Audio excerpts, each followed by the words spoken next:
Let me give you an example, right? There was this thing called Pound Day, right? You Black both, Pound Day. Wonderful right? idea. You're both 10 points, 10 points aware for of that. it, right? Very good. And I went Sorry, on just to quickly, just stick that point. How are we for Jupiter's angle? Because she's insisting on Looking at me. on swiveling. Are we all right capturing her on the camera? Yeah. Cool. There's no good Sorry. side. Maybe it's a good side. Go ahead. right. No, so you had this Black Pound Day, and at first I couldn't understand it, right? Because to me it was very segregational, and I went on to Jedi's and another show, and I had conversations, and I finally realised that actually what they wanted to do was promote black business, right? Yeah. And I was like, well, so why aren't you promoting black business? Why have you got to make it about exclusively black? Because that's not promoting it. I never saw Black Pound Day say anything about exclusively black.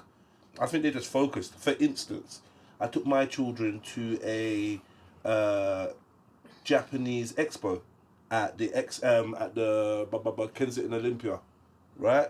Massive, thousands of people there. Japanese expo. I didn't see one person saying, "Hold on, so where's the Ghanaian expo?" I was gonna, yeah. You understand? Remember, black people collectively have no friends. And what I'm saying is when you come with that, you're married to a black man, but when you come into our circles and stuff, I know in your heart, I'd like to think that you mean very well. But by osmosis of how you've raised up and how you perceive the world, you will cause tremendous damage.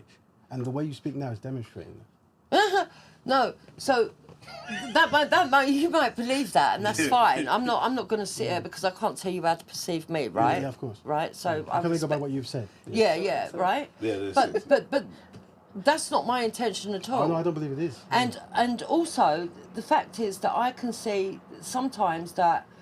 All right, so you say that black people collectively are inadequate. That would include you. I don't think that you are definitely thinking laterally, because if you put out a message and the way that you promote the black businesses sounds like you're promoting segregation and division, which is how it's coming across whether you meant it or not to the white community, you are reducing immediately a much larger footfall for your store. Because myself, right, let me give myself... I would agree in that as well. Let me give you an example, right? Because I've got mixed kids, right? I go into black shops anyway for their hair care, for their skin products, even for my husband, right? So you're picking up the DAX, yeah? You're the one grabbing the DAX. Right, so when I heard these people saying, "Oh, these shops," and they were sounding like it was exclusively for the black people, you know, and we're going to have a vibrant day just for us. I was like, "Fuck you." Do you know what? Fuck you. I ain't bothering no more with the local Why shop. though? Because if it's saying it's exclusive for the blacks and you have a black husband, you think, you know what? This is where I'm going to get stuff for him. For instance, Because if you I have had a people Korean... like him